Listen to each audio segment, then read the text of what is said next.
Hoje eu vou contar pra vocês o caso da Juliana Marins. Provavelmente você viu alguma notícia sobre esse caso que tinha tudo pra ser uma história linda de viagem, uma memória boa e infelizmente terminou em tragédia. E por isso mesmo o caso acabou ganhando uma repercussão pelo mundo todo. Meu nome é Camila Faria e eu tenho esse canal com a minha irmã Bruna. Aqui a gente fala sobre as nossas viagens e intercâmbios, mas às vezes também a gente traz vídeos de caso sobre pessoas que foram viajar, fazer um intercâmbio e acabaram se envolvendo de alguma forma com a polícia, seja se tornando vítima de uma situação ou mesmo cometendo um crime. O objetivo desses vídeos é alertar o nosso público, porque normalmente quando a gente fala de viagem, as pessoas automaticamente pensam em fotos lindas, paisagens perfeitas, mas viajar, tá fora do Brasil não envolve só isso, tem muita coisa que pode acontecer e é bom a gente estar sempre preparado, principalmente sendo mulher. No final de todos os vídeos eu faço uma análise sobre o caso e dou a minha opinião. Esse é o maior canal do Brasil sobre intercâmbio e também mulheres viajantes. Eu viajo desde os meus 17 anos, já fiz intercâmbio, já fiz mochilão sozinha, já subi vulcão, conheço a Indonésia, então eu tenho uma visão bem clara desse universo, dessa comunidade e desse estilo de vida, e eu acho que eu posso agregar algumas informações para o público. Por fim, eu queria destacar que essa foi uma pesquisa extensa e intensa. Para montar o roteiro, a cronologia, eu pesquisei em diversos canais de comunicação, eu assisti várias entrevistas, e como sempre, todos os vídeos de caso, eu vou deixar a playlist dos vídeos de caso aí, mas também na descrição tem as fontes. Mas nesse vídeo específico, eu também conversei com pessoas que estavam lá, fizeram a mesma trilha que a Juliana, viram a Juliana, inclusive participaram ativamente das buscas nos primeiros momentos. Só que algumas dessas pessoas preferem não ser identificadas. Eu traduzi entrevistas em vários idiomas e eu consegui reunir aí informações exclusivas que, até onde eu vi, ainda não foram divulgados pela mídia. E são detalhes, alguns até pequenos, que eu acho que ajudam a entender melhor a totalidade, o que aconteceu naquele dia. E que pra mim faz toda a diferença na análise e na conclusão. Mas tem tanta informação que, por esse motivo, eu vou dividir esse vídeo em duas partes. Eu já falo no começo pra vocês saberem e já agradeço também a compreensão de todos. Esse é o caso da Juliana Marins. A Juliana de Souza Pereira Marins nasceu em 24 de agosto de 1998 em Niterói, no Rio de Janeiro, que é um lugar que ela amava muito. Ela tinha 26 anos e era filha do Manuel Marins Filho e da Estela Marins. O casal, que é de Duque de Caxias, acreditava que eles não poderiam ter filhos por conta de uma condição de saúde da Estela. Mas eles tiveram a primeira filha, Mariana, o que pra eles foi uma surpresa muito boa. A Mariana, ela conta que ela sempre quis ter 10 irmãs, mas depois de 5 anos, quando a Juliana nasceu, e foi a própria Mariana que escolheu o nome da irmã, ela conta que ela não queria mais nenhuma porque a Juliana valeu pelas 10. Os pais, óbvio, ficaram muito felizes porque eles jamais imaginavam que poderiam ter uma filha. E a Juliana, que é a caçula da família, ela chegou trazendo ainda mais alegria e desde sempre ela foi muito amada. Como irmã mais velha, a Mariana tinha aquele instinto de proteção natural e as duas eram muito próximas, melhores amigas, confidentes, sempre juntas em tudo. Quem conhecia a Juliana fala de uma menina doce, de sorriso fácil, determinada e cheia de sonhos. A família sempre foi muito unida, bem-humorada, eles são flamenguistas, gostam de churrasco como uma boa e típica família brasileira, e os Marins, eles têm uma paixão enorme por viajar. Os pais já viajavam muito antes mesmo das meninas nascerem. Depois, os quatro começaram viajando de carro, aí de avião, conheceram alguns lugares no Brasil, e aí foram para outros países também. A Juliana foi criada para o mundo, apaixonada pela natureza, pela liberdade e por explorar novos lugares. Além disso, a Juliana era uma garota muito ativa desde criança. Ela fez natação, jogava futevôlei, corria e era dançarina de pole dance, que era uma outra paixão dela. Na vida acadêmica e profissional, a Juliana começou estudando direito em Uberlândia, mas depois de um semestre ela percebeu que ela não queria essa vida de advogados, com ternos, escritórios, isso não tinha muito a ver com ela. Então ela transfere para a área de comunicação social, mais especificamente publicidade e propaganda na UFRJ. Nessa época, eles alugam um apartamento mais próximo da faculdade e ela e a Mariana moravam juntas. A Juliana se formou e ela tinha 7 anos de experiência na área de criação de conteúdo, marketing, produção e entretenimento. E uma outra coisa que ela fazia também era misturar o trabalho com voluntariado e viagens. Entre 2017 e 2018, ela participou da ONG Teto, construindo casas emergenciais para famílias que vivem em comunidades precárias. Em janeiro de 2018, ela fez um voluntariado de 1 mês no Egito pela organização internacional AIESEC. De agosto de 2019 a outubro de 2022, ela trabalhou no Grupo Globo, especialmente na produção de conteúdo do canal Off, onde ela foi estagiária e depois de um tempo efetivada. Ela também participou de projetos importantes como o Prêmio Multishow e o Rock in Rio. Como não perder a relevância online? Depois disso, a Juliana seguiu para a agência Mindy, que trabalha com marketing digital e de influência, onde ela ficou de outubro de 2022 até dezembro de 2024. Nesse período, ela trabalhou com vários famosos, direto ou indiretamente, como Pedro Sampaio, Juliette, Fernanda Gentil, Babu Santana, Yuri Marçal,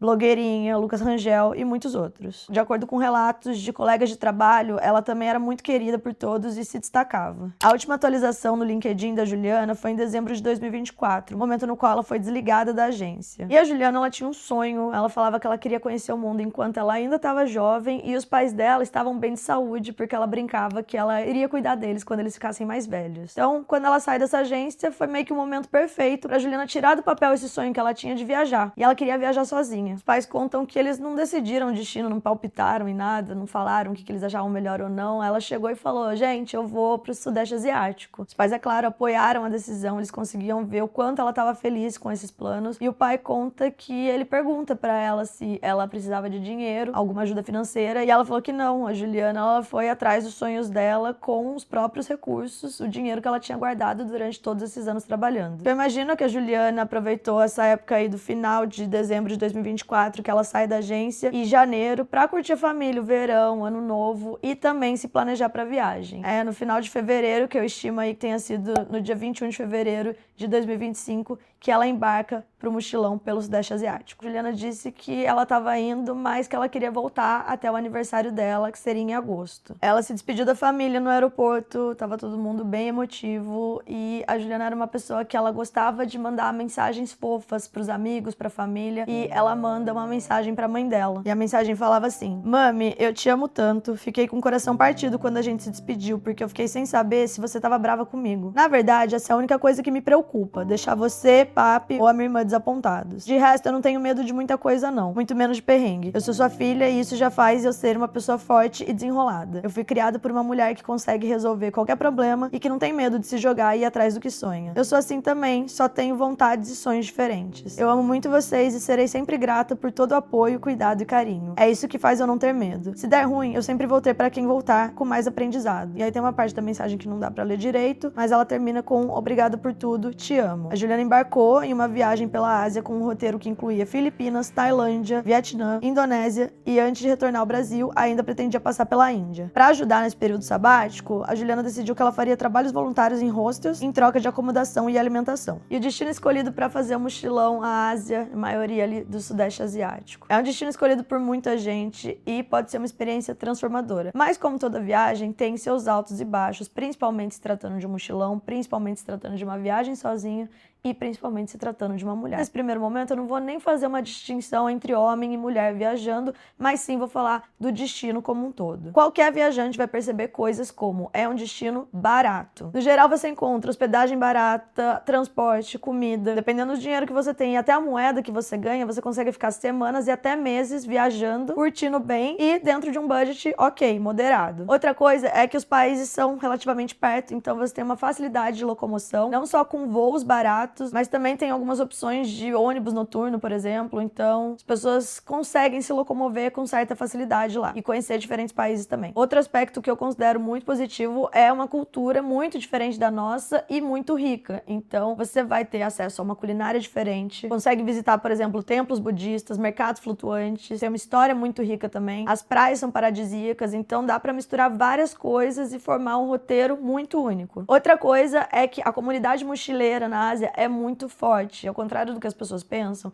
Por exemplo, o brasileiro tem essa noção de eu vou fazer um mochilão na Europa. Os europeus, eles estão na Ásia. Hoje em dia, os americanos estão muito lá também. Então, tem muito mochileiro mesmo, de todas as idades possíveis e de todos os lugares do mundo. E aí, pra quem viaja sozinho, você tem muita opção de hostel, de fazer amizades, continuar a viagem com gente que também tá viajando sozinho. Então, é um destino que eu considero até jovem mesmo. Não exclusivamente jovem, mas se você for sozinho pra lá, muito provavelmente, quase uma certeza, que você vai conhecer alguém na mesma vibe ali que você. E por fim, a questão da natureza, você vai ver paisagens que você nunca viu na vida, tem vulcões ativos, ilhas, mergulhos, enfim, são cenários que a gente fala, é coisa de filme, porque realmente é muito bonito. Só que aí tem um outro lado negativo, não só do turismo no país, mas mochilão, por exemplo. A gente tem que saber que mochilão é uma coisa muito diferente de você tirar 15 dias de férias num resort, por exemplo. E parece óbvio falar, mas não é. O mochilão é muito mais difícil do que as pessoas pensam. Principalmente quando você tá com uma mochila pesada nas costas, então sua vida toda tá ali e você você carrega pra um lado e pro outro, num calor, porque lá é bem quente também. Aí tem suor, exaustão, tem gente que tem insolação. Então aí mistura meio que a dificuldade de você estar sozinho com saúde, pode ser um perrengue, tá? Outra coisa em questão de segurança é que os golpes com turistas, eles acontecem sim, a gente tem que ficar esperto lá. Mas isso, gente, não é Ásia também, é qualquer lugar do mundo. O turista, ele é meio visado, você tem um target mesmo. Aí é táxi superfaturado, é nota falsa que te dão, esse tipo de coisa. Só que duas coisas que me pegam muito nesse destino é, primeiro, o idioma. É uma barreira de linguagem muito grande. Tem lugares que você não vai encontrar, por exemplo, um restaurante que tem um menu em inglês. Pessoas que não falam outros idiomas. E mesmo com o tradutor, com a internet, é complicado. A falta de comunicação, ela te limita muito. E aí tem certos choques culturais também, como questões sanitárias. Não tem como a gente esperar o mesmo que a gente está acostumado no Brasil. Então, o seu banheiro limpinho, ou lugares que você vai, sei lá, restaurante, hotel, enfim, dependendo de onde você for na Ásia, você vai ficar em choque na questão de higiene, saneamento e alguns costumes que precisam aí de uma adaptação da nossa parte, porque a gente tá viajando. E aí tem outras coisas de viajante no geral. Você tá em outro país, aí você experimenta uma comida diferente, às vezes a comida é muito apimentada, ou você não tá acostumado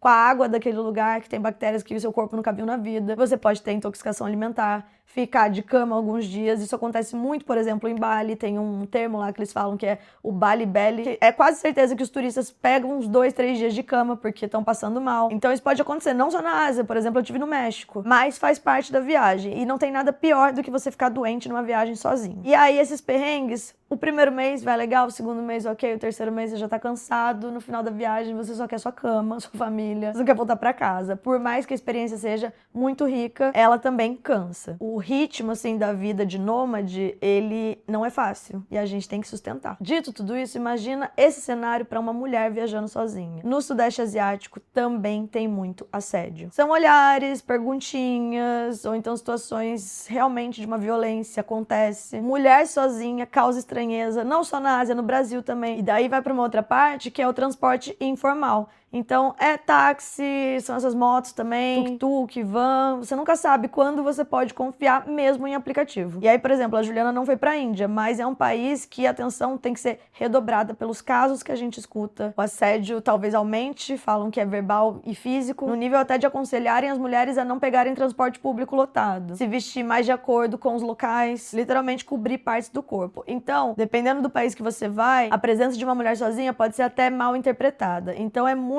importante a gente, como mulher, pesquisar bastante, a gente se vestir de acordo com o ambiente que a gente tá. É triste falar isso, mas é verdade. Até por um respeito à cultura deles também. Essa leitura do ambiente, sim, é muito importante pra gente se manter segura. E sempre ficar perto das áreas turísticas. Isso aí é básico. Aí entra nisso, usar aplicativo, ver reviews, quando você estiver procurando uma acomodação, dá uma lida, tanto no Airbnb, no Booking.com, você vai ver experiências de outras pessoas e isso pode te ajudar e te salvar também. Apesar de tudo isso que eu tô falando, gente, é um destino muito conhecido, muitas mulheres fazem esse roteiro e tem experiências incríveis, maravilhosas, fica tudo bem, não é tipo, é a coisa mais perigosa do mundo que a pessoa tá fazendo, e é o que eu sempre falo, a mulher, a gente não se sente segura em lugar nenhum, em qualquer esquina você pode trombar com um doido que vai fazer alguma coisa, e infelizmente essa é a realidade, mas a gente também não pode se paralisar e ficar com medo a ponto de não querer sair de casa. Viajar já é uma coisa grandiosa, você ser mulher, viajar sozinha é um ato de coragem, e isso a Juliana tinha de sobra. E ela era cuidadosa, ela criou um grupo com a família e dava passo a passo do roteiro dela, em que dia ela chegaria em determinado hostel e o que ela faria lá. Ela passava o endereço, o telefone, os pais sabiam exatamente o que estava acontecendo na viagem dela. E aí no perfil do Instagram, que agora tá privado,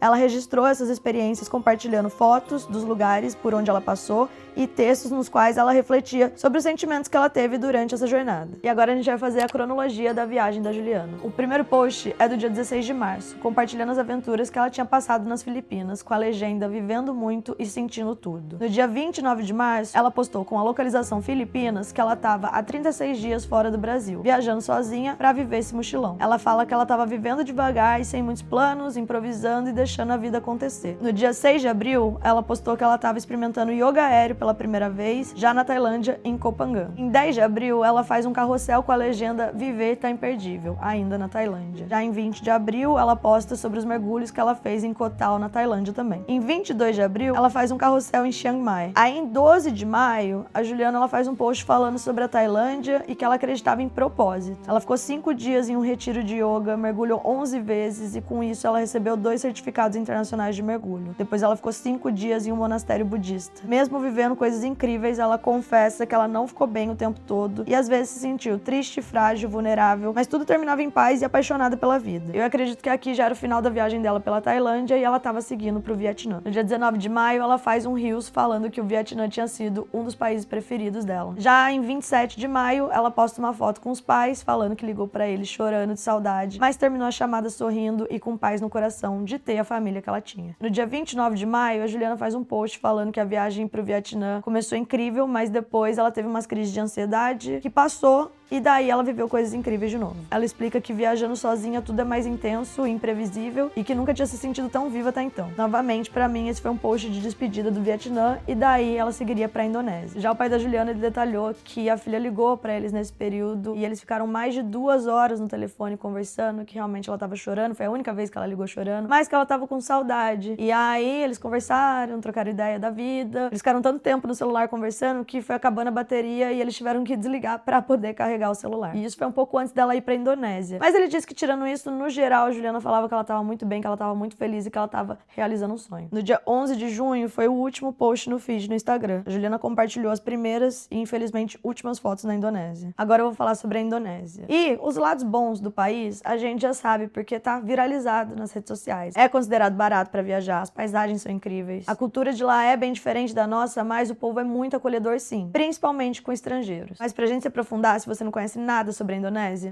é um país localizado no Sudeste Asiático, entre os oceanos Índico e Pacífico. É o maior arquipélago do mundo, formado por mais de 17 mil ilhas. Com uma população de aproximadamente 280 milhões de pessoas, é o 4º país mais populoso do mundo. Sim, gente, a Indonésia tem mais habitantes que o Brasil. A religião predominante é o Islã, que é seguido por cerca de 87% da população, fazendo da Indonésia o maior país muçulmano do mundo em número de habitantes. A Indonésia não é um estado islâmico, mas é oficialmente um estado religioso que reconhece 6 religiões: o Islã, o protestantismo, o catolicismo, o hinduísmo, o budismo e o confucionismo. Somente 1,7% da população é hindu, e desses 1,7%, 80% da população hindu está em Bali. A Indonésia não é um país pobre no sentido extremo, mas é considerado sim um país em desenvolvimento que tem muita desigualdade regional. Na real, é a maior economia do Sudeste Asiático em termos de PIB total, mas a Indonésia sim enfrenta muitos desafios sociais e de infraestrutura, principalmente nas áreas que não são tão turísticas. Então a gente está falando de um país que ele não é o lugar mais perigoso do mundo, e também não é que eles não têm estrutura, mas sim os desafios, eles existem. Em lugares como Bali, Nusa Penida, Gili, o turismo é forte e a estrutura é voltada para estrangeiros, mas ainda possui muitas áreas com pobreza significativa. Então, até como turista, dependendo da região que você for, você vai encontrar uma estrutura não só simples, como também precária. As estradas são ruins, pouca opção de hospedagem, baixa sinalização em inglês e também acesso limitado à internet. Então, falando mais no geral, assim, a Indonésia ela é considerada um país seguro para turistas, mas, como eu já falei, dos golpes que acontecem, isso é em qualquer lugar do mundo, com o turista, isso também acontece lá. Uma coisa que é muito bizarro, não só também na Indonésia, em outros países, mas eles têm um trânsito muito caótico. Outra coisa é que é até comum acidentes de turistas em atividades ao ar livre, então, por exemplo, trilhas ou andar de barco. Muitas agências, eles não têm os equipamentos adequados para isso, e daí uma falta de regulamentação e de fiscalização também acaba contribuindo com esses acidentes. E eu acho que uma coisa que é válido mencionar é que na Indonésia existe também o risco de desastres naturais, como erupções de vulcão, terremoto, tsunami. Então, se a gente for falar de crimes contra turistas, é raro, mas eles acontecem. Porém, tem uma coisa que tem que ser falada em alto e bom tom. A gente está indo para o outro lado do mundo. Então, tem que estar ciente, como turista, que a gente não pode esperar e nem cobrar as mesmas coisas que a gente tem e está acostumado no Brasil. Isso é básico em qualquer viagem para qualquer país, mas eu acredito que na Ásia ainda mais, porque é realmente tudo muito diferente. O choque cultural é muito grande. O que a gente acha que é a coisa mais bizarra possível, para eles é rotina. E aí, o que acontece? O turismo, pra gente, ele coexiste, basicamente, com um nível de negligência e informalidade que é parte Não sei nem se é cultural, mas é parte do cotidiano deles. E aí, o que eles fazem pode ser muito perigoso pra quem não tá acostumado. Aí eu dou um exemplo pra vocês. Nas ilhas mais turísticas, assim, Bali, por exemplo, ou Gili, Lombok, é extremamente comum que os turistas aluguem as scooters, os motinhos. Só que eles conseguem alugar sem carteira internacional de motorista, eles conseguem alugar sem ter nenhuma experiência, sem uso de capacete também, ou se coloca um capacete, não é um capacete que vai te proteger de verdade, só colocou na cabeça de enfeite. E não tem também nenhuma orientação ou fiscalização mínima. Mas é isso, você consegue alugar dessa forma e os turistas fazem o quê? Eles alugam. Nunca dirigi uma moto na vida. Ah, eu vou pra Bali, lá eu vou alugar uma moto e vou sair andando aí nessas estradas que parece uma montanha russa, que tem buraco e vai dar tudo certo. Isso acontece muito. A quantidade de acidente com turista em scooter não é brincadeira, gente. A primeira vez que eu fui, primeiro dia que eu cheguei em Bali, eu fui pra um bar e eu olhava ao redor e eu vi muita gente enfaixada, parecia até que era uma festa, fantasia, alguma coisa nesse sentido, porque não tinha uma pessoa só, eram várias. E eu e a Bruna, a gente achou estranho, foi perguntar: o que aconteceu? É acidente de surf? Ah não, caí de moto. Todo mundo tinha caído de moto ao nosso redor. E até uma piada, os locais eles gravam as pessoas que estão acidentadas porque eles saem andando, tipo, eu tô de férias, mas tô igual uma múmia aqui em Bali. E aí você acha que é loucura isso, mas acontece pior. Os locais, eles estão acostumados a colocar 3 pessoas na moto, às vezes criança no meio. Eu cheguei a ver 4 pessoas numa moto e a mulher segurando um bebê. E pra eles isso é normal. Mais um dia apenas. Para os turistas, que, de novo, nunca dirigiram uma moto antes, eles veem isso acontecendo e aí não quer gastar dinheiro, o outro amigo tá sem carona. Você pega turistas fazendo a mesma coisa, colocando 3 pessoas na moto. A polícia lá existe? Existe, mas a fiscalização ela é um pouco inconsistente. O que acontece às vezes é do policial parar e pedir uma propina disfarçado de multa. Ele fala que é multa, mas na verdade ele tá pegando dinheiro só pra liberar você mesmo. Então volta no que eu falei. É turístico, tem uma infraestrutura para o turista, dependendo do lugar não é das melhores, mas essa estrutura do turismo, ela existe, só que ela não protege. E aí esses exemplos que eu dei, é tudo fruto de uma negligência que é culturalmente tolerada, mas que ela sim representa um risco para o turista. E aí a responsabilidade de segurança do turista recai sobre ele mesmo. E aí vamos dizer que assim, existem muitas agências, existem alguns protocolos e essas agências não seguem os protocolos. Os equipamentos de mergulho, equipamentos de trilha, passeio de barco, ou até atividade com animais. Às vezes as coisas estão danificadas ou elas são improvisadas, os guias não são necessariamente pessoas treinadas e com certificação, mas sim locais que a vida inteira aprenderam a fazer aquilo, eles meio que ganharam uma certificação na vivência mesmo. E isso não acontece só onde não tem estrutura, onde é mais precário, mas até em lugares mais conhecidos. Em Bali, por exemplo, como Canggu, Seminyak, Ubud, você vê essa informalidade pra todo lado, até em hotel de luxo. Então é isso, gente. Essa é a realidade da Indonésia. Eu não tô falando que isso é certo ou que não é um problema, mas se você não pesquisar nada sobre a Indonésia, assim que você descer do aeroporto, você vai ver como as coisas funcionam por lá. É como os locais vivem e é basicamente isso que eles oferecem pro turista. E ao meu ver, não adianta a gente falar que é um jeito de tirar dinheiro do turista e colocar o turista em perigo. Dependendo do ponto de vista, é basicamente o contrário. Eu tô falando isso principalmente de americanos, de europeus, australianos que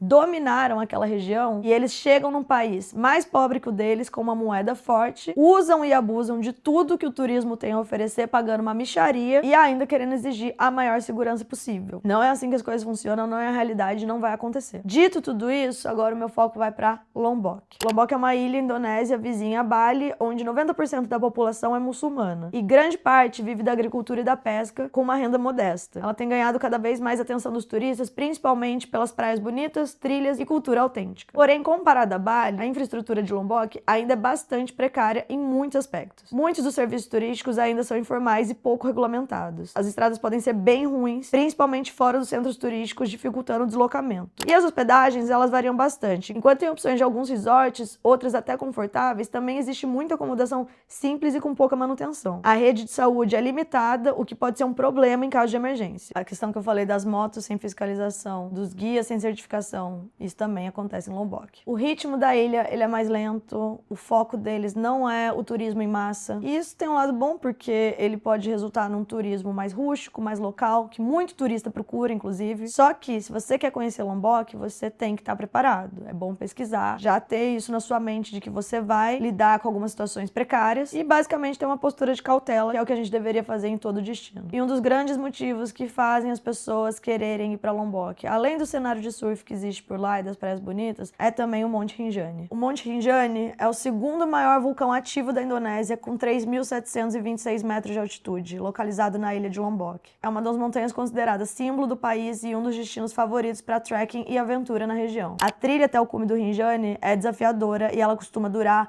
de 2 a 4 dias, dependendo do roteiro escolhido. Existem uns 6 caminhos que levam até o cume e durante a subida, os turistas atravessam florestas tropicais densas, áreas de vegetação montanhosa e terreno com muita pedra, podendo enfrentar também mudança brusca de temperatura e altitudes elevadas. No topo, quem consegue chegar é recompensado com vistas lindíssimas do lago na cratera, piscinas termais naturais e, em dias claros, dá um panorama que alcança até as ilhas vizinhas, você consegue ver Bali e Sumbawa. O Rinjani tem uma grande importância cultural para as comunidades locais que consideram um vulcão sagrado. Só que apesar da beleza, o trekking, ele exige preparo físico, equipamentos adequados e acompanhamento de guias experientes, porque o caminho pode ser muito difícil. A pessoa que quer subir o Monte Rinjani, ela busca contato intenso com a natureza, desafio físico e uma experiência cultural autêntica na Indonésia, além das paisagens surreais do topo, que eu já falei. Em Lombok tem muita agência de viagem que oferece esses tours para o Monte Rinjani, e essas agências, elas variam bastante em tamanho e estrutura, desde os pequenos negócios familiares até operadores maiores que atendem os turistas internacionais. Essas agências normalmente oferecem pacotes completos que têm guia, carregadores, equipamentos, alimentação e transporte até o início da trilha. Agora vamos para uma parte que eu acho essencial para a gente entender toda a questão que envolve esse tipo de turismo. Fazer uma trilha difícil não é a mesma coisa que subir um vulcão. Não importa quantas trilhas você tenha feito no Brasil ou fora dele. Mesmo que você tenha um preparo físico para outras atividades, o esforço físico exigido para você conseguir subir um vulcão é muito mais intenso. Isso é uma coisa que eu sempre falo, a alta altitude é uma coisa que afeta muito nós brasileiros. A gente, no geral, não está acostumado a grandes altitudes. E mesmo se você já visitou um lugar alto, também não é a mesma coisa. Dou um exemplo para vocês, casos de jogadores de futebol brasileiro. Aqui a gente está falando de atletas, pessoas que têm um preparo físico incrível, e quando tem uma partida em países como Peru e Bolívia, por exemplo, os atletas brasileiros se sentem prejudicados, não só pelo desempenho deles no jogo, mas quando comparados com atletas locais. A principal razão disso é a redução da pressão atmosférica em altitudes elevadas, o que torna o ar mais rarefeito e com menor disponibilidade de oxigênio a cada respiração que a gente dá. Em outras palavras, o ar ele é mais fino e mais leve, a gente respira e parece que a gente está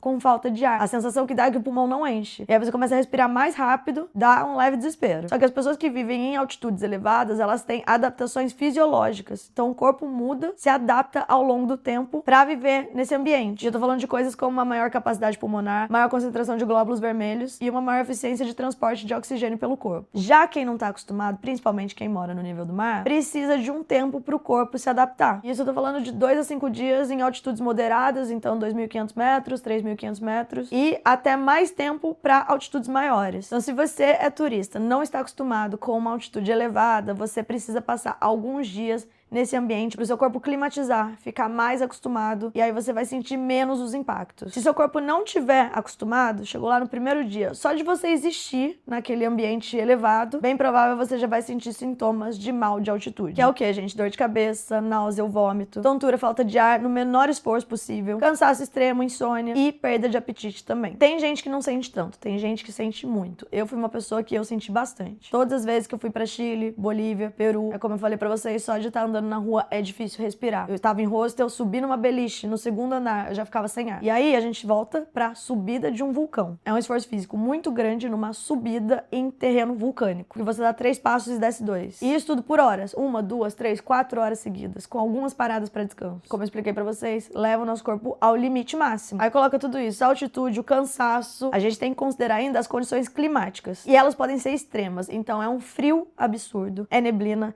é chuva de uma hora para outra, os ventos fortes que você tem que fazer força para você não ser tirado do lugar. Isso tudo é muito comum. E o clima vira de uma hora para outra. Tá sol, de repente tá tudo nublado, aí você não enxerga mais nada, começa a chover. É realmente tudo muito incerto. E eu acho que a cereja do bolo, que muita gente ignora esse fato, mas a gente tá falando de um vulcão ativo. Embora seja raro, tem a possibilidade de erupção. Inclusive, a gente já viu tragédias acontecerem por conta disso. Em 2018, o Monte Rinjani passou por uma série de terremotos que atingiram a ilha de Lombok. Os tremores causaram dezenas de mortes, deixaram milhares de pessoas desabrigadas e provocaram grandes danos em vilarejos, estradas e estruturas turísticas. O Parque Nacional do Rinjani foi fechado por meses e muitos trekkings foram cancelados por questão de segurança. Esse episódio é um lembrete claro de que, apesar da beleza natural e do apelo turístico, subir um vulcão ativo envolve riscos reais. Por isso, se você tem intenção de fazer um turismo como esse, é fundamental estar muito bem preparado e pesquisar tudo com muita seriedade antes de encarar uma atividade como essa, porque ela sim envolve risco. Já é uma coisa que é difícil por natureza, já não é para todo mundo. E se você não for planejado, sem os conhecimentos e os cuidados adequados, isso pode se tornar ainda mais perigoso. Mesmo com tudo isso que eu citei, é um turismo muito procurado em países que têm vulcões. E por conta disso, existem várias agências e várias pessoas que oferecem esse serviço. Em Lombok você encontra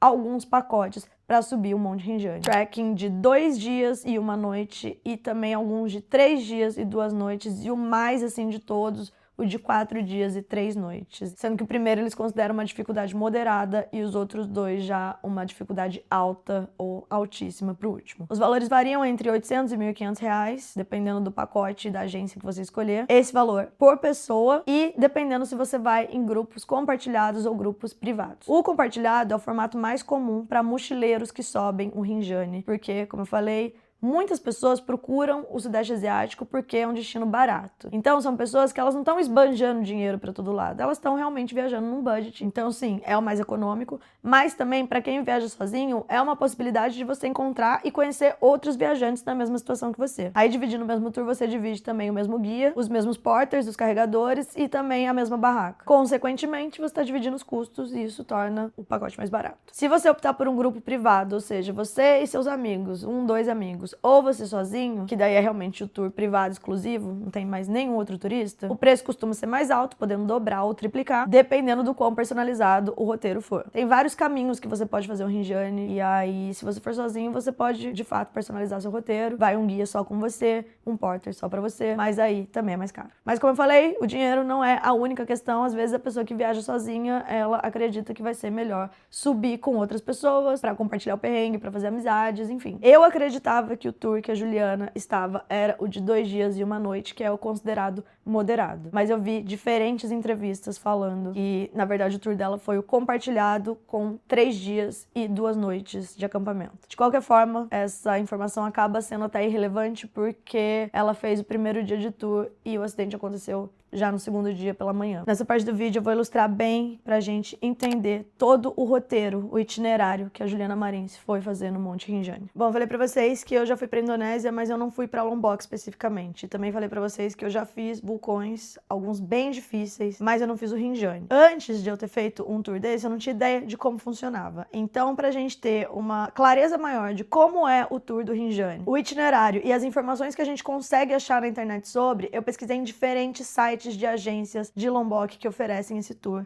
E aí agora eu vou ler vários itinerários, as recomendações que eles dão, pra gente ter uma ideia do que se trata mesmo sem ter tido a experiência. Esse é um dos itinerários de 3 dias e 2 noites, que você faz a trilha do lago e depois o cume do vulcão. Então no dia 1 eles colocam aqui Vila de Senaru, Vila de Sembalun, Aro da Cratera do Rinjani e Sembalun. E aí tem o programa de destaque. É do hotel pra Vila de Sembalun, que é onde fica o escritório do Parque Nacional do Rinjani. E aí o ponto de partida de trekking, aí o POS 1, não sei se é POS ou POS, talvez seja a parada lá. Parada 1, parada 2, parada 3, e aí a borda da cratera de Sembalun. Esse seria o dia 1 para você chegar até onde é o acampamento. Mas isso é a visão geral. Eles colocam o itinerário no site, a maioria dos sites tem a mesma coisa, inclusive os horários que você sai, com uma diferença aí de meia hora. Então, alguns você sai às 6h30 da manhã, outros 7, uns você faz a caminhada a partir das 8, o outro começa às 9, mas dá pra gente ter uma ideia de como funciona. Eu peguei o itinerário da agência que eu acredito fortemente que é a mesma agência que a Juliana subiu.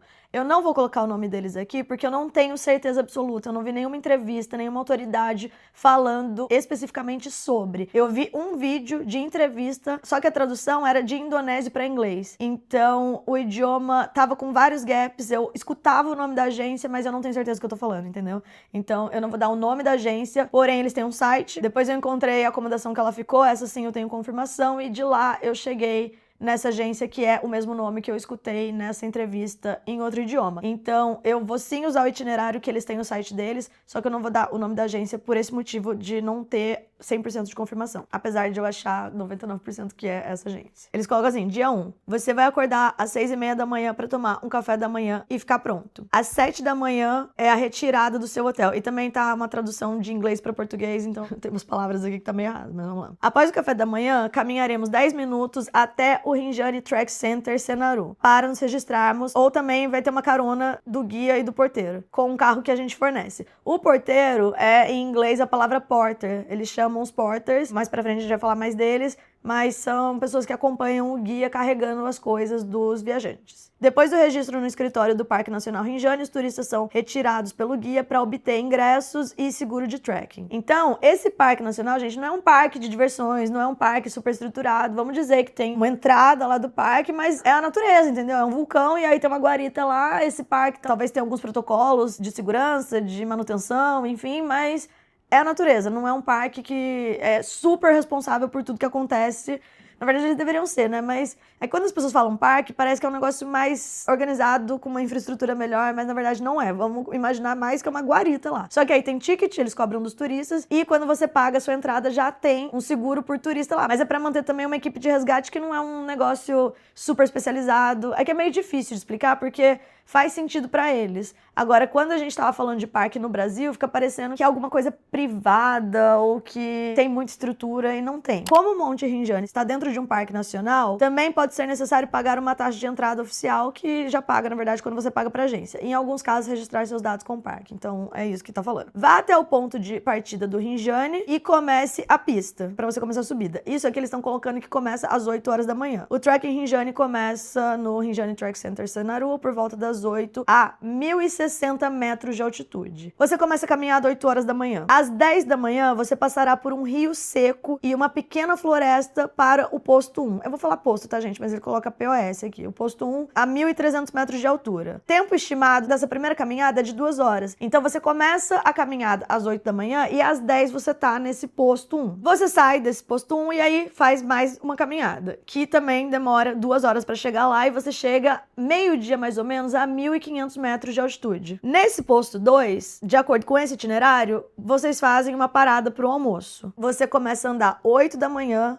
vai subindo, 4 horas depois você almoça. 2 da tarde, depois de mais 2 horas de caminhada, então depois do almoço, você alcança o posto 3, 1.800 metros para descanso. E aí depois desse descanso, você sai desse posto 3 e vai até a borda da cratera de Sembalun, onde fica o acampamento. O acampamento, ele fica a 2.639 metros de altitude. Do primeiro dia, você começa de 1.000 e poucos metros para 2.639. E do posto 3 até você chegar no acampamento, são mais 4 horas de caminhada, de subida, né? Só subida. Então vamos lá, gente. Você começou às 8 da manhã e chegou às 6 da tarde, basicamente, 6 da noite já, no acampamento. É o dia inteiro caminhando, com algumas paradas e só subindo de altitude. Não é fácil. Por mais que você vá devagar, por mais que tenha as paradas, é até meio desesperador, porque parece que o tempo não passa, parece que você não tá chegando em lugar nenhum. Quando você acha que já tá na metade, você tá muito pra trás ainda, e esse é o dia 1. Eles chegam às 6, aí vai montar todo o acampamento é montado no meio do nada, e aí ele fala, fique em uma barraca na cratera, na borda da cratera, e aproveite a vista durante a noite. Vai dormir cedo, porque no dia 2, você não acorda, tipo, de manhã, é 2h30 da manhã, o guia vai te acordar pra preparar pra ir até o cume. Lembrando que eles estão no acampamento a 2.639 metros,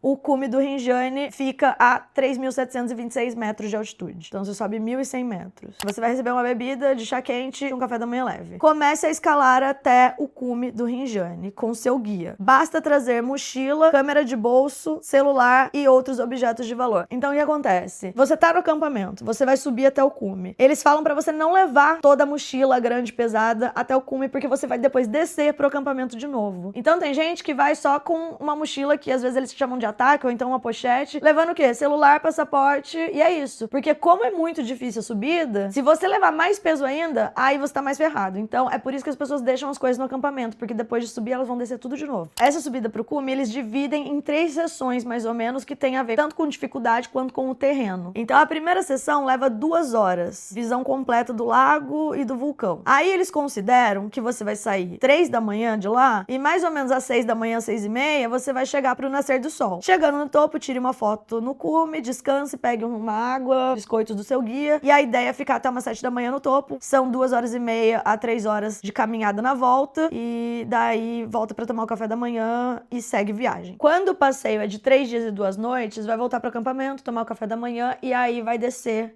até um lago, aí tem outra trilha, vai passar por outros locais lá, que também são difíceis, e aí você vai acampar mais uma noite, e no dia seguinte você acorda e volta pra entrada do parque. Mas como eu disse, o resto do roteiro é meio indiferente pra gente entender esse caso. O que acontece, gente? Eu falei que é um parque, mas o lugar, no geral, ele é inóspito. A agência leva tudo em relação àquele grupo. Então vai ter uma pessoa, que eles chamam de porter, que vai carregar comida, vai carregar todos os itens de cozinha móvel deles lá, vai carregar as barracas, e eles fazem toda essa trilha com os turistas. Então tem o guia, os turistas, e eu vi nas agências que cada turista tem um porter. Ou a cada porter, eles carregam coisas para 2 ou 3 turistas. E quem são esses porters? Eles são pessoas locais, que normalmente não falam inglês, e se tratando daquela vila e de pessoas locais, é quase como um começo de carreira para você trabalhar no Monte Rinjani. Só que é tudo bem precário, bem coisa local mesmo. Para vocês terem uma ideia, eles sobem, fazem essa trilha de chinelo às vezes, sem roupa de frio. Não tem estrutura nenhuma, mas uma coisa que acontece é que eles conhecem muito bem a região, porque eles nasceram lá. E justamente porque eles sabem que esse caminho é difícil e eles conhecem bem a região, eu vi uma entrevista explicando esse trabalho e eles falaram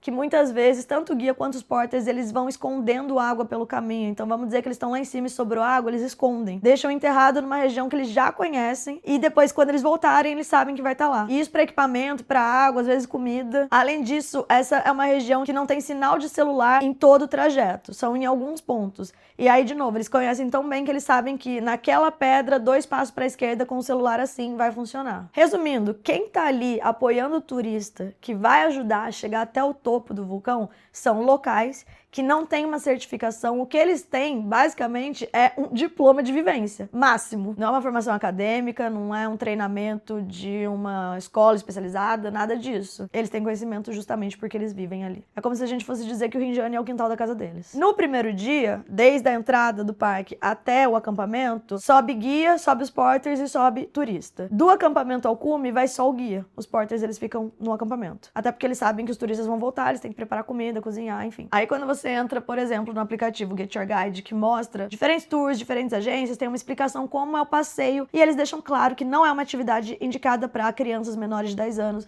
grávidas, pessoas com problemas na coluna, pessoas com problemas cardíacos, pessoas com problemas respiratórios, pessoas com peso acima de 100 quilos, pessoas que sofram com altas altitudes, pessoas com mais de 70 anos, e eles falam coisas que levar também: boné, chapéu, câmera, lanche, calçado para trilha, protetor solar, água, lanterna e equipamento de trilha. Nessa outra agência eu achei: se prepara para uma caminhada desafiante até o cume, o tempo pode ser muito frio, especialmente à noite, por isso é essencial levar roupas quentes e certifique-se de que você tá em boa forma física. Tem que se manter hidratado e leve água e lanches suficientes para a caminhada. Siga as instruções do guia para uma experiência segura e agradável. Já numa outra agência, eu achei uma página de perguntas e respostas e perguntaram se a caminhada de 3 dias no Monte Rinjani é adequada para iniciantes, e essa agência respondeu: a caminhada de 3 dias no Rinjani é desafiadora, mas pode ser adequada para iniciantes determinados com um nível básico razoável de condicionamento físico e uma mentalidade positiva. Embora a experiência prévia de trekking não seja necessária, a rota inclui subidas íngremes, terreno irregular e longas horas de trekking, o que pode ser exigente para aqueles que não estão acostumados a tal atividade. A caminhada ainda requer resistência e coragem para ser concluída. Se você não tem certeza se a caminhada de 3 dias é a certa para você, considere começar com o nosso pacote Lombok Explorer ou Sanaru Crater Ring Trek, que oferece vistas incríveis com escaladas menos extenuantes. Já na agência que eu acredito ser a agência da Juliana, eles falam sobre a segurança na montanha no site. Se você está grávida ou tem histórico das seguintes doenças, é altamente recomendável que você evite escalar: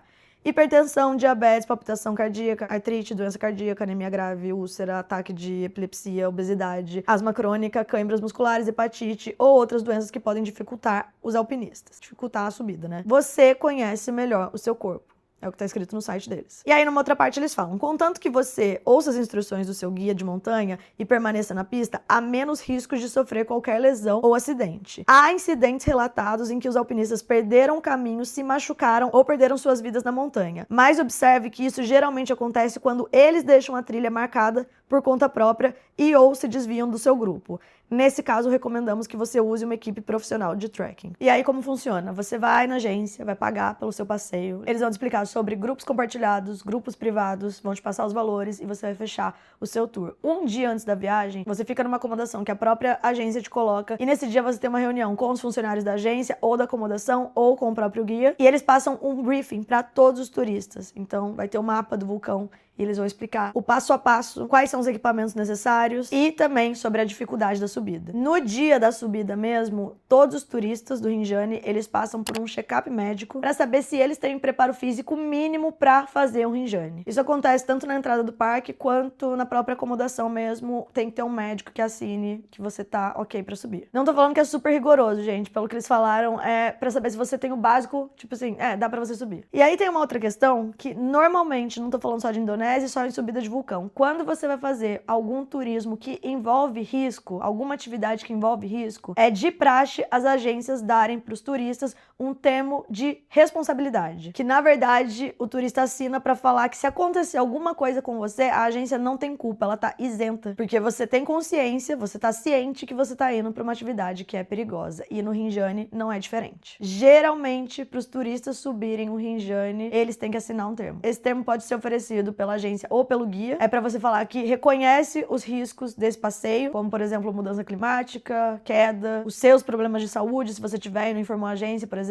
É para afirmar também que o turista está em condições físicas e em caso de acidente, na teoria você libera a agência dessa responsabilidade aí, como eu já falei. Outra coisa que eles colocam às vezes no termo é uma questão de responsabilidade do turista, que ele conhece as regras do parque e também do impacto ambiental. Cada agência vai ter um modelo, não necessariamente todas as agências vão ter esse termo, mas é uma prática comum, não só na Indonésia, não só no Rinjani, mas se você for turista e for fazer uma atividade que envolve risco, você assina alguma coisa lá pra falar que você tá ciente do risco. E agora que a gente sabe tudo isso, vamos voltar pro caso. A Juliana chega em Lombok e ela contrata uma agência. Eu não sei se foi online, se foi física, se foi indicação, se ela achou na rua, a gente não tem essa informação. Mas ela marca o tour dela, a subida para o Rinjani, para o dia 20 de junho. E ela iria realizar mais uma aventura. Ela subiria um vulcão pela primeira vez. E esse vulcão escolhido é o segundo vulcão mais alto da Indonésia. Eu vi uma entrevista do pai dela falando que não era a primeira vez que ela estava subindo um vulcão. Que ele tinha uma memória de que ela talvez já tinha conhecido um vulcão no Havaí. Só que aí, essa é uma informação que a gente tem que saber exatamente qual vulcão e como era o tour. E aí eu dou um exemplo para vocês. Eu já fiz vulcões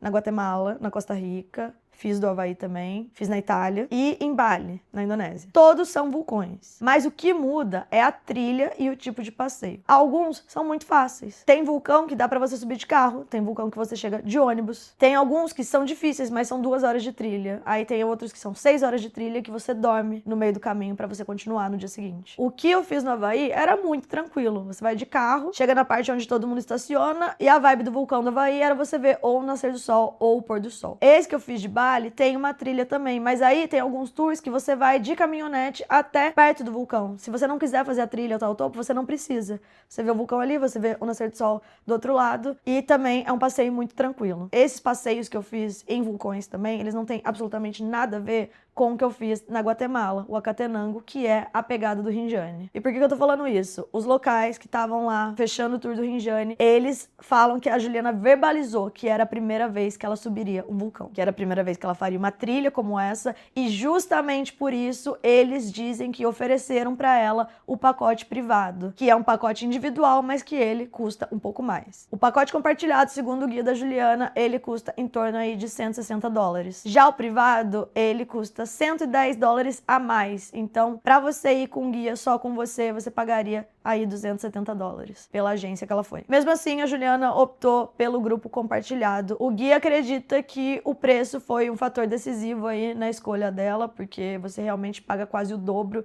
pra ir sozinha. Mas tem outro lado também, porque às vezes não só o dinheiro pesa, mas quem tá viajando sozinha, principalmente mulher, gosta de fazer coisa em grupo, porque aí você conhece outros viajantes, faz amizade, você vai estar subindo um vulcão, então se você tiver um outro turista na mesma situação que você, é um jeito de compartilhar o perrengue também. Só que é importante a gente ter em mente nessas situações que quando a gente tá pagando a mais, quase o dobro do passeio compartilhado, a gente também tá pagando por mais segurança. A Juliana fechou o tour com essa agência e o dono da agência liga pra um guia pra falar que no dia seguinte ele teria um grupo pra subir o Rinjani. Então, o dono da agência faz essa ponte entre o grupo da Juliana e o guia. Esse grupo era formado por 6 pessoas, ou seja, a Juliana e mais 5, e desses 5, só 2 eram amigos, o resto do grupo era de viajantes que estavam sozinhos. Na noite anterior do passeio, a Juliana, ela chega na acomodação, o Rinjani Homestay, em Cenaru, e ela conhece e compartilha quarto com a italiana Federica Matricardi. Ela é uma enfermeira que também estava viajando sozinha, então as duas se conhecem e dividem o quarto na noite anterior ao passeio. Um funcionário da Rinjani Homestay afirmou que passou o itinerário para o grupo, disse que falou da dificuldade e até das mortes que ocorrem no Rinjani. Ele afirma que todos estavam cientes de como seria o caminho. A Juliana, sempre em contato com a família, manda uma mensagem para os pais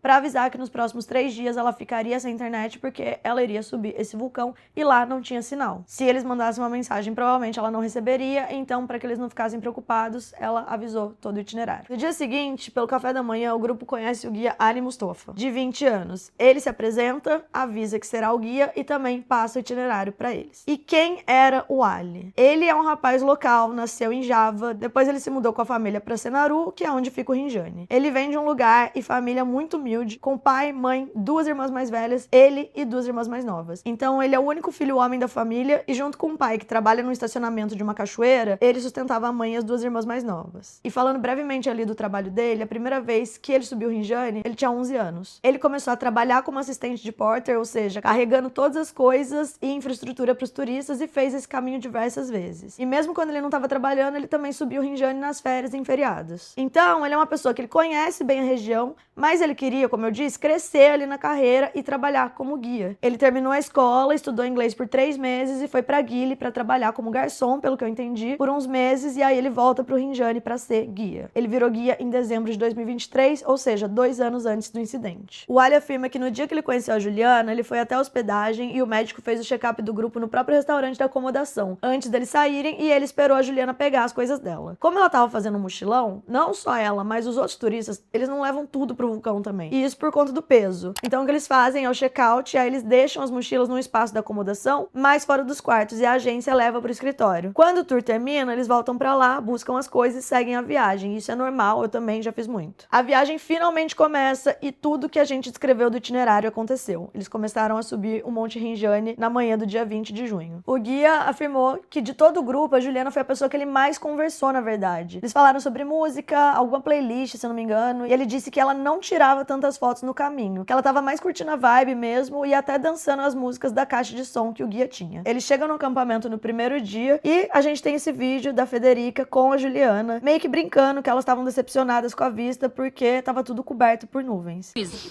amazing. Yeah, you can oh, it was so worth it. So worth Yeah, it. we did it for the view, so I'm glad. Amazing. Yeah, amazing. Yeah. A Federica deu um relato falando que a subida foi bem difícil, mas elas conseguiram fazer. Nesse dia, elas dormem acampadas no meio do caminho. As barracas são montadas, como eu já falei, basicamente no meio do nada. Eles fazem uma refeição e tá todo mundo exausto, né? Porque eles passam o dia todo subindo a montanha. Então, não tem sinal, tá frio, a opção é ir dormir cedo pra continuar a caminhada de madrugada. No briefing que a agência passa pro grupo, eles falaram que eles não falam só o caminho do vulcão, mas eles falam também como agir, principalmente num grupo compartilhado em que você não conhece ninguém. Os guias falam que não é uma competição, que você não precisa ser o primeiro a chegar no topo da montanha e que quanto mais esforço você faz, mais cansado você vai ficando. Então, para levar tudo na tranquilidade, esperar o mais lento, na teoria. Quem faz trilha, não só trilha de vulcão, mas qualquer trilha, montanhismo, enfim, se você tá num grupo, é o mais lento que guia o caminho. De novo, na teoria, ninguém fica para trás. Mas na prática,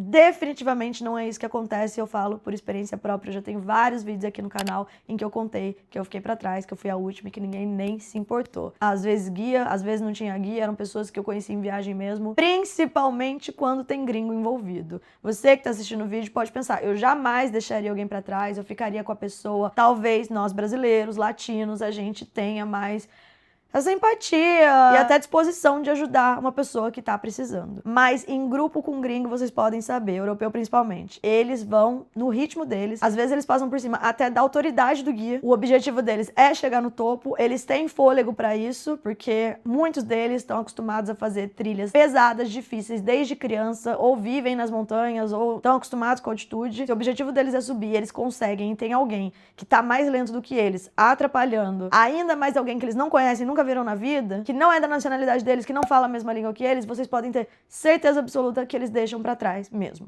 Achava uma parte era o resto do grupo chegar pra dar continuidade. Bom, eu vi algum relato falando que a Juliana esqueceu os sticks dela pra trás no acampamento e aí ela avisou isso pro guia e falou que voltaria sozinha pro acampamento pra buscar. O guia até perguntou se queria que fosse com ela disse que não, ela foi sozinha e voltou. Se essa história aconteceu, eu imagino que foi bem no começo, na hora que eles estavam saindo do acampamento. E não que foi um longo caminho em que ela ficou sozinha e voltou sozinha e que isso foi uma causa, por exemplo, da queda dela. Eu não acho que foi isso. E por que eu falo isso, gente? Imagina que ela tá no meio do caminho e ela fala, putz, esqueci os sticks lá no acampamento, vou voltar. Se ela volta, dificilmente o grupo ficaria esperando. E se eles continuassem caminhando, muito difícil a Juliana alcançar depois o grupo. Outra coisa é que o local da queda dela era longe do acampamento já. Pode ser que essa história tenha acontecido, de que ela esqueceu, mas eu acredito que foi realmente na saída deles do acampamento. Logo, eu acredito que isso não interferiria no acidente. Esclarecendo isso, o que aconteceu? O grupo começa a fazer a caminhada às 3 da manhã. São basicamente 3 etapas nesse trajeto, como eu já falei, até o topo. Aí, dando mais detalhes, no primeiro momento é mais areia e subida. A segunda parte é mais estreita. E depois que passa esse caminho mais estreito, é a terceira etapa até o topo, que também falam que é difícil. O que aconteceu? As pessoas do grupo da Juliana tinham ritmos diferentes. E assim que eles começam a andar, a Federica e a Juliana ficam pra trás, elas são as mais lentas do grupo. O guia fica com as duas, vai acompanhando, mas ele disse que a Juliana tava muito cansada mesmo, que o ritmo dela era muito devagar e que ela não tava aguentando. Ele falou que ela tava respirando até normal, não era um negócio sufocado, mas que ela não conseguia alcançar os outros. Tanto é que a Federica começa a andar mais rápido e se afasta dos dois. O guia ficou acompanhando a Juliana e lembra que tinham outras 5 pessoas no grupo. Ele falou que instruiu essas pessoas a seguirem os outros guias. Não era só o grupo da Juliana, a agência da Juliana que tava no monte aquele dia. Tinham outros grupos também, ele falou que pelo menos umas outras 4 agências. Então tinham outros guias, todo mundo com lanterna, vai caminhando junto, um do lado do outro. Aí os mais rápidos grudam com os mais rápidos, o pessoal do meio fica no meio, os mais lentos pra trás. E ele falou, vai seguindo essas pessoas, porque eles estão meio que abrindo caminho,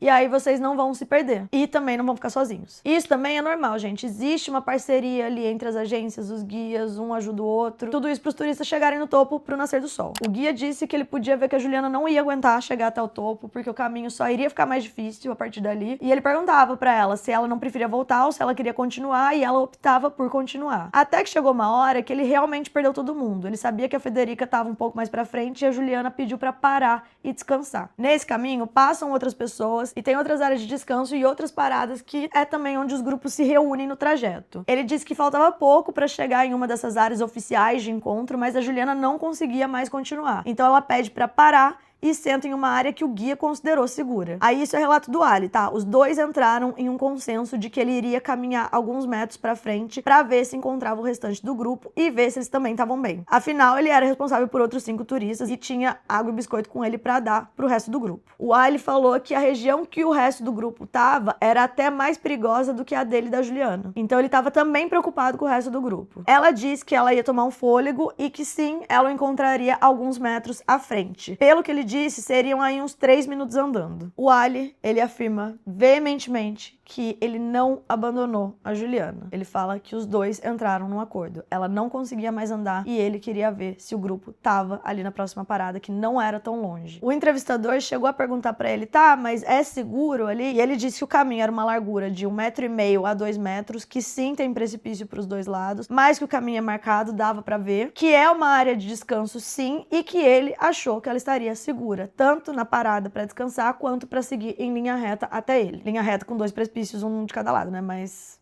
Enfim. Só que tem essa questão, gente. Se eram 3, 5 ou 10 minutos, indiferente. Porque 3 minutos em linha reta não são os mesmos 3 minutos subindo na altitude, se você já tá cansada, se você já tá fazendo um esforço físico enorme. Aqueles 3 minutos, eles vão virar 20, 30. É quase como se fosse uma eternidade. Ele deixa a Juliana sentada, respirando e segue um pouco mais pra frente. Ele falou que eram poucos metros. Ele anda, chega até o próximo ponto de encontro, não encontra o grupo, não tinha ninguém lá, então ele fica esperando a Juliana. Naquele momento, o guia não sabia onde o grupo dele tava, mas ele estimou que ele e a Juliana ficaram pelo menos uns 40 minutos pra trás, em relação ao pessoal que tava mais pra frente. Então, realmente, eles estavam num ritmo muito lento. Ele sabia que a Juliana não chegaria em 3 minutos e ele deu tempo pra ela, imaginando que ela iria aparecer. Aí chega a questão do cigarro que ele parou pra fumar. O pai da Juliana falou que o próprio guia disse pra ele que ele deixou ela lá e saiu pra fumar. O guia confirma que sim, que nessa parada ele estava fumando. Mas não é que ele abandonou a Juliana pra fumar. Ele disse que chegou lá, não tinha ninguém, tava esperando a Juliana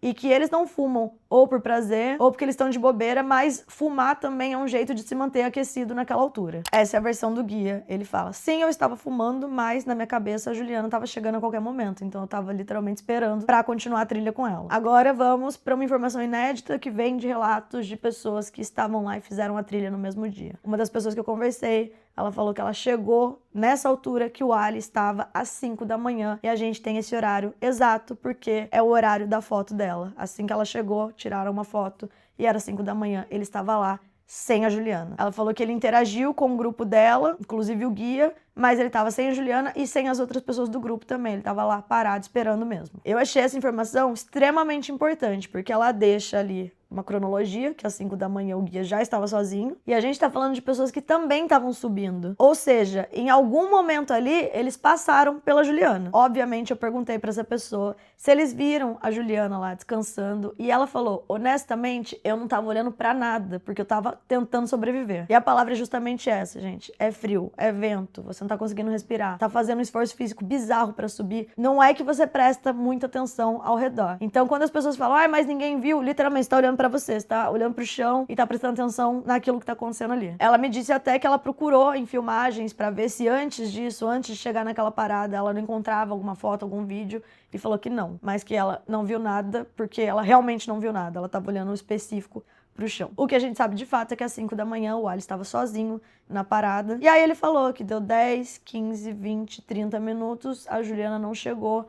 E aí, ele achou estranho e resolve descer. Desceu só ele mesmo, sem a mochila dele, sem nada. Quando ele volta pro ponto que ele tinha deixado a Juliana, ela não tava lá. E aí ele começa a procurar, olhou e ele consegue ver tanto um dos sticks dela que tava 10 metros ali caído e também viu a luz da lanterna, numa altura ali de 150 a 200 metros, abismo abaixo, é um precipício lá. Quando ele olhou aquela luz, ele sabia imediatamente que se tratava da Juliana e que ela tinha caído. Entre 4h30 e 5h30 da manhã do dia 21 de junho, a Juliana cai de uma altura entre 150 e 200 metros de altura. O guia falou que a queda dela foi apenas alguns passos de distância do lugar que ele tinha deixado ela sentada. Essa parte que ela parou para descansar é conhecida como Fresta Pinheiro Solitário, que é mais areia e não pedra. O guia escutou a Juliana gritando por ajuda, ele falou que ela gritava a palavra help, e que, como ele escutava, ele acredita que ela também escutou a resposta dele, que era para ela não se mexer, que ele iria buscar ajuda. Só que nisso ele estava sozinho e sem celular, porque ele tinha deixado a mochila no outro ponto. Então ele sobe de novo, pega o celular dele, desce e procura uma área ali com um sinal de celular para mandar mensagem pro chefe dele. E aí que ele manda às 6h08 da manhã esse vídeo pro chefe, avisando que a Juliana tinha caído. Pelo que eu entendi, assim que uma agência tem a confirmação que um turista caiu, todos eles que trabalham no vulcão se mandam um SMS para informar a situação e para que eles possam se ajudar entre si. Lá embaixo, o parque é notificado e eles mandam uma equipe de segurança do próprio parque pelo seguro que os turistas pagam no ticket. Nesse primeiro momento, eles mandam subir uma corda. O Ali tava lá sozinho, mas, como eu disse, tem outros turistas e outros grupos, e conforme essas pessoas foram passando, eles pararam para tentar ajudar de alguma forma. O Ali conta que eles desceram pro acampamento para ver se tinha alguma corda lá. Não tinha, eles voltam pra localização que a Juliana tava. E aí a única alternativa que eles tinham era esperar essa equipe que sairia da entrada do parque para subir pelo menos 7, 8 horas até o local que ela tava com uma corda. O Ali disse que nesse momento ele tava em pânico, não sabia o que fazer, mandou uma mensagem pro pai dele explicando a situação e o pai dele falou para ele manter a calma, que tudo ia dar certo. Até que um grupo grupo de espanhóis passa junto com o guia deles e eles param para tentar ajudar. Algum tempo depois, os turistas que estão descendo do cume, eles também chegam na altura que a Juliana caiu e param. Uma dessas turistas, que é uma turista da Malásia, ela tinha um drone e você precisa de uma permissão para voar drone lá. Essa turista da Malásia, ela tentou chegar até o topo e ela falou que foi extremamente difícil, ela desistiu no meio do caminho. E por isso ela estava voltando pro acampamento. Ela disse que assim que ela estava descendo, todo mundo começou a gritar para ela e ela achou que era realmente por imagem de drone. Mas aí eles falam que tem uma pessoa caída e se eles podiam tentar usar o drone para localizar. Naquela hora que ela chega, eles não tinham visão da Juliana mais. Ela não estava muito longe, mas eles não conseguiam enxergar. Nas imagens que a gente viu, muita gente pensou que era uma caidinha assim, mas não, gente. Eles estavam aqui e a Juliana estava aqui, tipo 300 metros para baixo, na vertical, bem íngreme mesmo. Quando pedem ajuda para ela, ela tira o drone e ela faz a primeira tentativa de encontrar a Juliana. A gente também tem um horário dessa filmagem que aconteceu às 8h50 da manhã. Então, resumindo, 8h50 da manhã, a gente tem a primeira tentativa de filmagem de drone em que eles não encontram a Juliana. E agora a gente tem uma informação que eu não vi em nenhum lugar, foi testemunho de uma das pessoas que estava lá. Então a gente pensa que tem uma pessoa procurando com drone, as pessoas dando zoom no celular procurando também. Eles tinham uma visão clara, porque não estava cheio de nuvens, mas eles não encontravam a Juliana. A gente tem que pensar que era um espaço enorme, um precipício, e a Juliana seria um pontinho lá. E nessa hora, ninguém estava escutando ela pedir por ajuda mais. Então eles não sabiam para onde olhar. Um desses turistas me disse que eles só encontraram a Juliana porque uma pessoa viu ela ficar em pé muito rápido, ela tentando ficar em pé e ela caindo em seguida. E a gente tem que lembrar que ela teve uma queda de 150 metros pelo menos. Então pode muito bem ser que ela já estava machucada nessa primeira queda. Mas mesmo assim, ela estava tentando levantar. As palavras dessa pessoa para mim foram: sentada ou deitada, ela parecia só uma pedra. Na hora que a gente viu a movimentação em que ela ficou em pé e depois caiu em seguida, a gente sabia mais ou menos onde procurar e é aí que eles fazem a segunda filmagem de drone. Essa segunda gravação foi feita às 10h14 da manhã e eles conseguem a localização exata da Juliana. Ou seja, a primeira às 8h50 e só às 10h14 eles conseguem localizar a Juliana de novo.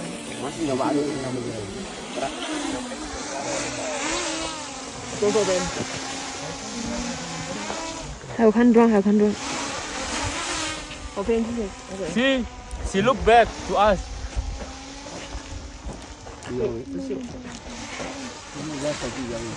Cuidado, chicos.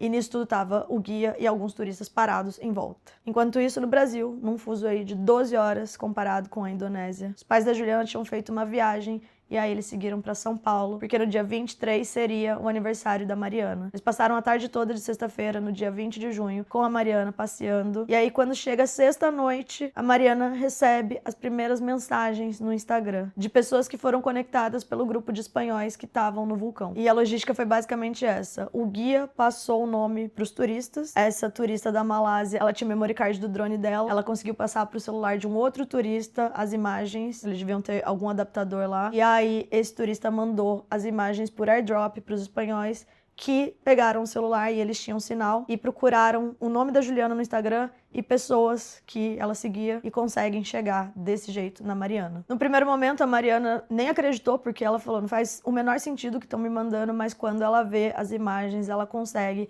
identificar que se tratava da Juliana. E é a partir daí que o pesadelo da família Marins começava e eles não podiam imaginar o que iria acontecer do outro lado do mundo. A Juliana tinha caído, eles tinham a localização dela, eles tinham imagens dela viva e agora todo o foco era no resgate. E eu vou contar como tudo aconteceu na parte 2 desse vídeo. Se você não é inscrito no canal, vou falar pra você se inscrever pra você receber a notificação quando eu postar a segunda parte. Se você assistiu a parte 1 assim que eu postei, eu prometo que eu vou fazer o meu máximo pra não demorar muito pra postar a parte 2. Mas se você tá assistindo mais pra frente, provavelmente a parte 2 tá aí no comentário fixado. Bom, gente, eu encerro por aqui e a gente se vê na parte 2 do vídeo. Um beijo, é nóis, tchau.